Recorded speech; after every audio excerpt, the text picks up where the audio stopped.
జీవితమును మేళ్ళతో నింపితివి. ఒక కీడైన దరి చేరక నన్ను తండ్రిగా కాచావ స్తోత్రం. ఒక కీడైన దరి చేరక నన్ను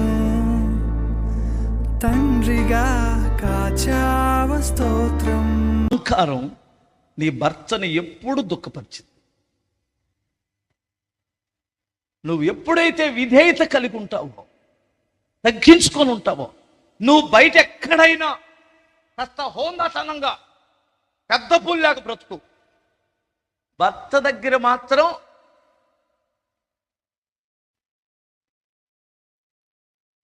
ఏంటి ఇక సైలెంట్ అయ్యాను.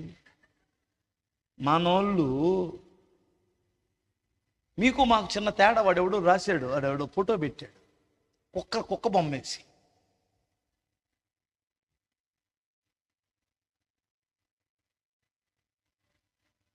భర్త ఇంట్లో ఉన్నప్పుడు ఎలా ఉంటాడో తెలుసా?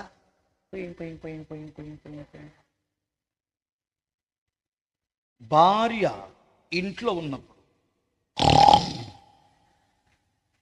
అలా ఉంటుందంట. భర్త బయటికి వెళ్ళినప్పుడు ఎలా ఉంటాడంటే అలా ఉంటాడు. ఇంట్లో కూడా ఉంటాడు.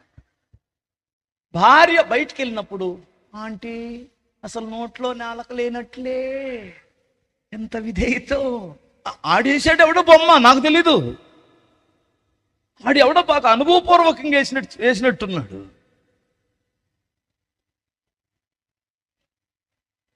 భార్య ఎప్పుడైతే విధేయత కలిగి ఉంటుందో తన భర్త ఎడల, ఆ కుటుంబంలో ఆ భర్త సంతోషానికి అవధులు ఉండవండి. ఏమనుకోద్దే అన్న నాకు ఎప్పుడప్పుడు కోపం వచ్చింది, మరి ఏం చేయాలయ్యా అంటే, నేను అనేది అస్సలు కోపం రాని మనిషే కాదు కదా. హల్లెలూయా. నీకు కూడా అప్పుడప్పుడు కోపం వస్తుంది. కోపం వచ్చినప్పుడు ఆయన అంటే మంచిది, స్తోత్రం చెప్పాలి. ఆ మూమెంట్ని అర్థం చేసుకోండి. ఆ మూమెంట్ని అతను కూడా రేజులో ఉన్నప్పుడు నువ్వు కూడా అన్నావనుకో, కొడతానేమనుకున్నావు, కొడుతుందా? అట్లా కదా తన్నులు తింటారు. ఒకసారి ఆలోచించండి, న్యాయం ఆలోచించండి.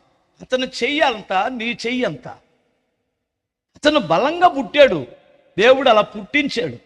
ఆ కాసేపు ఆగిన తర్వాత విధేయత చూపించి అన్నం పెట్టేటప్పుడు, ఎందుకు ఇందాక అలా అన్నావు, ఎందుకు అలా రంకెలేస్తావంటే, ఏం లేదులే పప్పి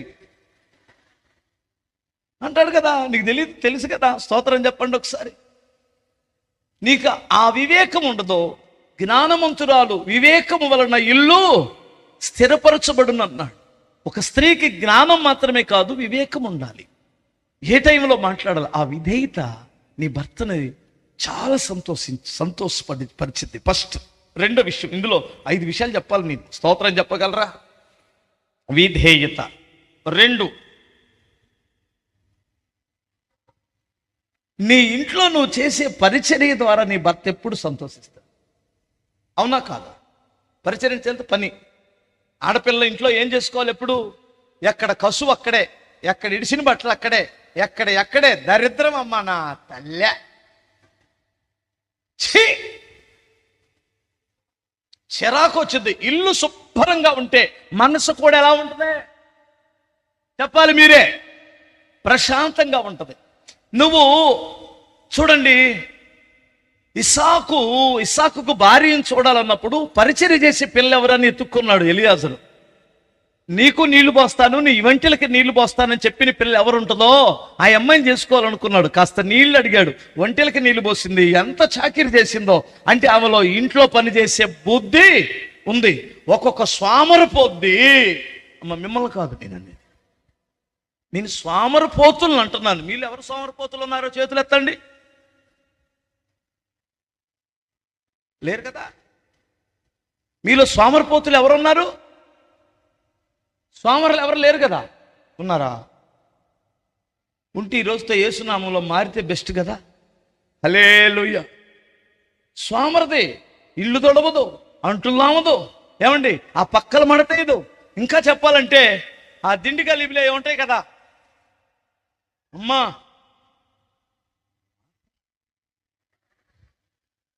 ఆ దుప్పట్ల వాసన. ఒక్కొక్క ఇంట్లోకి వెళ్ళి మనం దుప్పటి కప్పుకున్నామంటే డస్ట్ అలర్జీ లేనిది కూడా వచ్చిందమ్మా. ఎందుకంటే సోమరక్క ఆ ఇంట్లో కాపురం ఉంది, ఎవరు? సోమరిపోచు. ఇక దొడ్లోకి వెళ్ళామో బతకలేం. ఒక్కసారి మీరు ఆలోచించండి, స్త్రీ ఎప్పుడైతే చురుగ్గా పని చేస్తుందో ఆ పరిచర్యని బట్టి నీ భర్త చాలా చాలా హ్యాపీగా ఉంటాడు.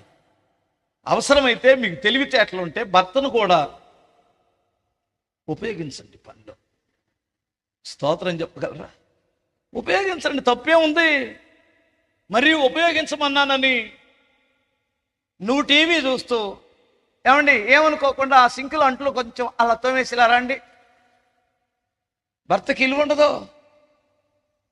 చిచి, అలాంటి పిచ్చి పనులు చేయకండి. అమ్మ మీకు అర్థమవుతుందా? అలాంటి పిచ్చి పనులు చేయకండి. ఎటరండి ఎటరండి ఎటరండి ఎటరండి, ఏదేదో బట్ట పిచ్చోళ్ళు ఉన్నారు, ఆరే పిచ్చోళ్ళు ఉన్నారు. తప్పు లేదు, నేను కాదనను. కానీ నీ ఇల్లు ఎలా ఉండాలి? హల్లెలూయా. దాన్ని బట్టి భర్త సంతోషిస్తాడు. అంటే పరిచర్య చేయాలి. నువ్వు చర్చిలో కానీ కొంతమంది నా తల్లులారా, వాళ్ళు తిన్న కంచం కూడా వాళ్ళకి అడగరు. ఎక్కడ తింటారు కదా, ఎట్ట పడితే అట్లా ఎక్కడ పడితే అక్కడ రోత తింటారా? ప్లేట్లు ఇక్కడ ఇక్కడ ఇక్కడ ఇక్కడ ఇక్కడే పడేసి వెళ్తారు. మగోళ్ళు పడేశారంటే వాళ్ళకు బుద్ధి లేదులే పాపం, అలా తయారయ్యారులే అనుకుందాం. ఆడోళ్ళు కూడా వెళ్ళి ఆ అంటుదామే దగ్గర అయ్యాలి కదా, కడగలేకపోయినా. బుద్ధిమంతులైతే కడుగుతారు అమ్మాయి, బుద్ధి లేనటువంటి వాళ్ళైతే ఎక్కడ పడితే అక్కడ పడేస్తారు. కాస్త కూర్చో, కాస్త ఇంకిత జ్ఞానం ఉన్నటువంటి వాళ్ళు కడిగే వాళ్ళ దగ్గరికి తీసుకెళ్ళి వేస్తారు. అవునా? పాస్టర్ అమ్మలతో సహా లేవగానే జూనియర్ పాస్ట్, సీనియర్లు అంటే చేయరు అనుకోమ్మాయి, జూనియర్లు అన్నది పక్కన మడతేస్తారా?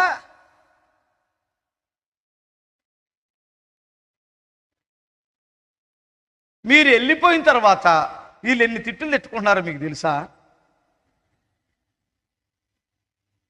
నేను యథార్థంగా చెబుతున్నానమ్మా, మీరు తిట్లు తినకుండా ఉండడానికే మీ క్షేమం కోరి చెబుతున్నాను తల్లి. హల్లెలూయా. నేను ఇట్లాగే యథార్థంగా చెప్పాలి కదా. హల్లెలూయా. మీరు వెళ్ళిన తర్వాత వీళ్ళు మామూలు వాళ్ళు కాదు, మీ బాత్రూమ్లు చెక్ చేస్తారు, మీ పక్కలు చెక్ చేస్తారు. అసలు శుభ్రంగా ఉందా, ఈ ఇక్కడ ఎవరు పడుకున్నారు, ఏ అక్క పడుకుంది, ఈ అక్క అంత పనికి మాలింది రెండోది లేదు, పాస్టర్ అమ్మే కానీ అసలు బుద్ధే లేదు అని తిట్టుకున్నారమ్మా. నిజం. ఇంకా పెద్ద మాటలు చెప్పనా, దీనికి పాస్టర్ అమ్మ అయిన తర్వాత బాగా గర్వం పెరిగిపోయిందమ్మో అంటున్నారమ్మాయి. నిజం. అవన్నీ మాటలు మనకెందుకు, అందుకనే జాగ్రత్తగా ఉండాలి. హల్లెలూయా. నిజం. నేను ఏనాడు కూడా ఏ అన్నానికి ఏ కూరకు వంక పెట్టను కదా. వంక పెట్టాను అనుకో నా పని అయిపోయినట్లే. ఎందుకంటే నా పిల్లలు వంక పెడితే సరిపోయింది, నేను వంక పెట్టకూడదు. ఎందుకంటే నేను కారమో గడ్డలో ఏదో తిని బతికేశాను. అందుకని ఇప్పుడు వచ్చి మీ దగ్గరకు వచ్చి పప్పు బాగలేదు, కూర బాగలేదు, మాంసం బాగలేదు అన్నాను అనుకో, నా మొదటి స్థితి మీకు గుర్తొస్తుంది, స్క్రీన్ మీద కనపడుద్ది. అందుకని పొర్రపాటు వంక పెట్టను, జాగ్రత్తగా బ్రతకడం నేర్చుకున్నాను. స్తోత్రం చెప్పాలి. ఒకసారి రెండు చేతులు చెప్పగలరా? అమ్మో ఈయనకి ఎంత ఐశ్వర్యం వచ్చిందో అంటారు కదా, మీరు కూడా అంటారు. మా కుటుంబం గురించి పెద్ద చర్చ జరుగుతూ ఉంటుంది కొన్ని ఇళ్లలో.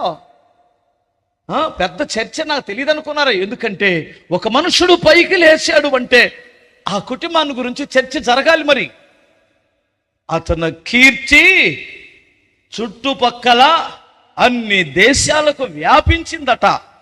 అది ఏ కీర్తి కావచ్చు, మాటలు మంచి కావచ్చు, చెడ్డ కావచ్చు, మాట్లాడుకుంటారు ప్రజలు.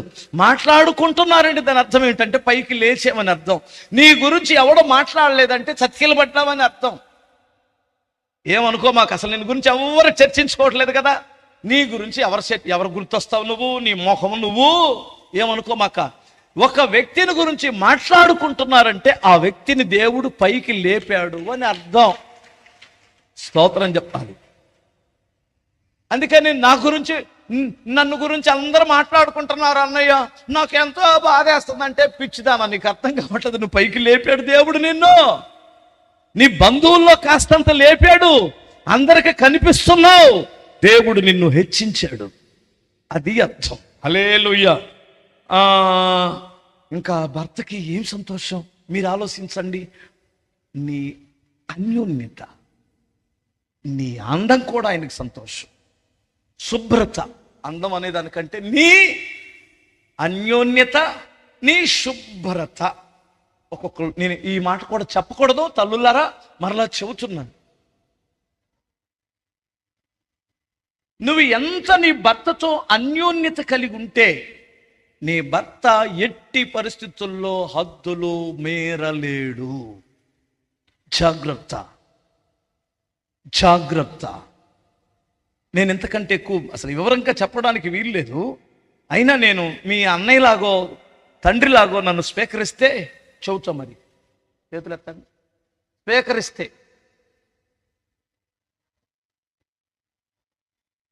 ఒక్కొక్క అమ్మ తలకాయ కూడా సరిగ్గా దూకోదు కదా, తలస్నానం చేయదు, కంపు. నైటీ వేసిన నైటీ ఎడవదు, దీంతోనే పిల్లలకు చీమిడి, దాంతోనే చీమిడి తీసిద్దమ్మా, దాంతోనే అక్కడక్కడ ఏదన్నా పడితే తుడిసిద్దమ్మా. నా తల్లి ఏమో గాంగ దొరికిందమ్మా, మరి ఏడ కొనుక్కొచ్చుకుందో తల్లి. ఏమనుకోమాకండి.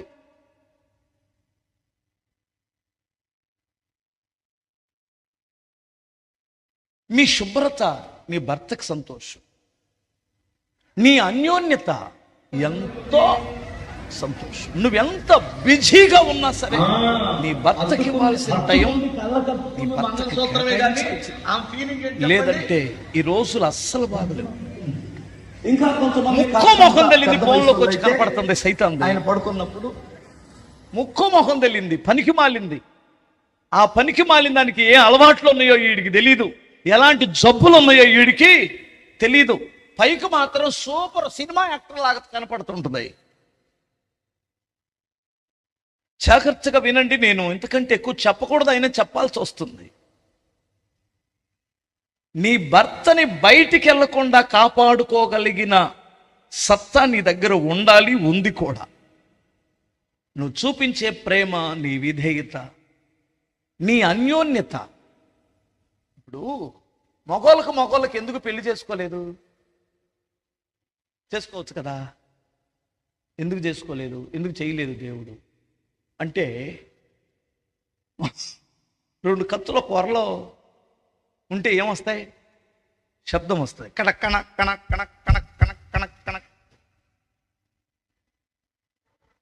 2 గట్టియే కదా. అట్లాగే నీ కరుకైన మాట నీ మీద ఉన్న ఇష్టాన్ని నీ గర్వపు మాటలు నీ మీద ఇష్టాన్ని పోగొట్టింది. ఫస్ట్ నువ్వు చాలా సీరియస్ అవుతుంటావంట కదా, చాలా సీరియస్ అవుతుంటావంట కదా. ఆ సీరియస్ అవ్వడం అతనికి అస్సలు ఇష్టం లేదు. అందుకనే నీ ముఖం చూడడానికి కూడా కొంతమంది ఇష్టపడట్లేదు. ఏమనుకోమాకండి, నిన్ను వందనాలు. నీ విధేయత, నీ మృదువైన మాటలు, నీ తగ్గింపు మాటలు, దేవుడు నిన్ను అందుకనే సృష్టించాడు. అప్పుడు నీ భర్త నిన్ను బట్టి సంతోషిస్తాడు. గుర్తుపెట్టుకోవాలి. హల్లెలూయా. ఏసుకోవడం, నువ్వు ఎన్నో పనులలో ఉన్నావు, నేను చెప్పను, నేను కాదనట్లేదు. బిడ్డలతో సవరించుకుంటున్నావు, కాదనట్లేదు. చాలా బిజీగా ఉన్నావు, కాదనట్లేదు. కానీ నీ కుటుంబాన్ని, నీ భర్తను కాపాడుకునే బాధ్యత నీ మీదే ఉంది. నీ భర్తను జాగ్రత్తగా నడిపించుకునే బాధ్యత నీ మీదే ఉంది. ఆ విషయాన్ని గుర్తుపెట్టుకో. హల్లెలూయా. ఇంకొక మాట చెప్పనా? నీ భర్త దేనికి ఇష్టపడతాడు? నీ పొదుపుని ఇష్టపడతాడు. ఓకే, నువ్వు చేస్తున్న పొదుపుని ఇష్టపడతాడు. దుబారా ఖర్చు. మొన్న చీర తెచ్చాడు కదా, మధ్యలో ఏమండి ఒక 1000 రూపాయలు ఉంటే ఇవ్వండి. ఎందుకు మొన్న వేరే వాళ్ళు వస్తే పక్కింటి ఆంటీ దగ్గర ఒక 1000 రూపాయలు తీసుకొని చీర తీసుకున్నానులే, ఆమె అడుగుతుంది ఇప్పుడు. అదే చేత్తో ఇంకొక 500 ఇవ్వండి. ఎందుకు?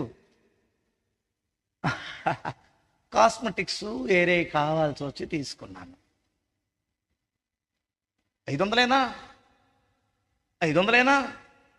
ఆవిడ అసలుకే తలపేనం తోకలోకి వస్తుంది. ఫీజులు కట్టలేక, ఇంటద్ది కట్టలేక, వడ్డీ లోడు గట్ల మిగతా ఈఎంఐలు.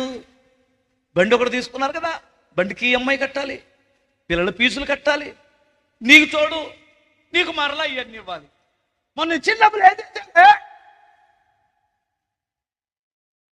అలా కాకుండా నీ భర్త ఒక 1000 రూపాయలు ఇస్తే 800తో సర్దుకొని 200 పక్కన వేసుకొని ఇంకొక 200 పక్కన వేసుకొని ఏదైనా ఆపద వచ్చినప్పుడు ఒక 1000 రూపాయలు, 2000, 3000 నీ భర్త చేతులు పెడితే ఎలా ఉంటుంది థ్రిల్లు? చెప్పాలి మీరే. హల్లెలూయా. అవసరమైతే అనుమానపు భర్త అయితే ఒక పని చేయండి, ఒక చిన్న లిస్ట్ పెట్టండి.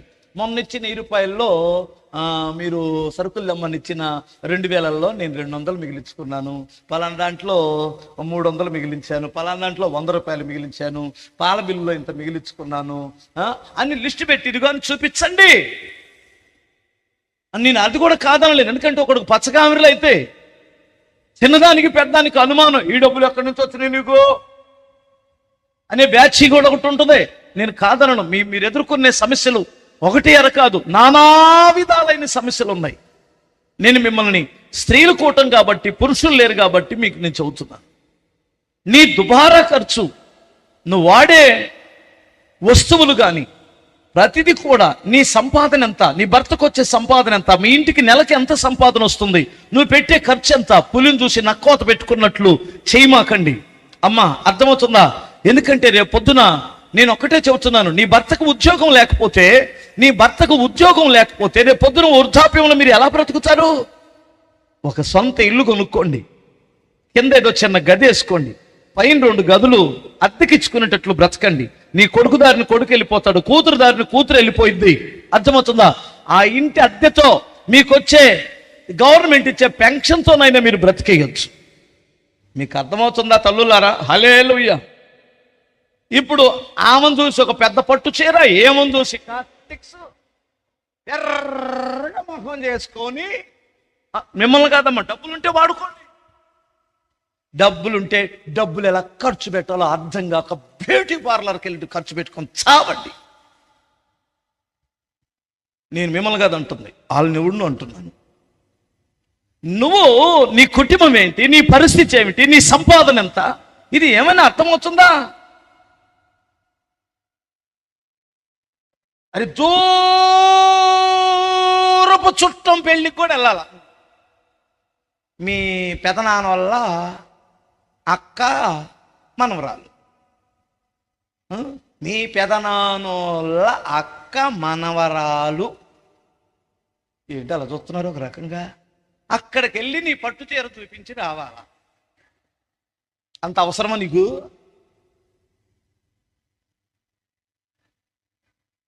డబ్బులుంటే వెళ్ళు, హ్యాపీగా వెళ్ళి చూసిరా.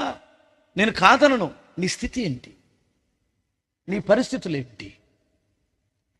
నీ పొదుపును బట్టి నీ భర్త సంతోషిస్తాడు. హల్లెలూయా. దుబారా ఖర్చు. అమ్మ దీని చేతికి డబ్బులు పోయినాయి అంటే ఆ నరకంలో పడితే నన్ను వస్తేవు కానీ దీని చేతికి డబ్బులు పోతే రావమ్మా. భయపడి చస్తున్నారా? అలా అని పిసినారితనంగా ఉండొద్దు, జాగ్రత్త. హల్లెలూయా.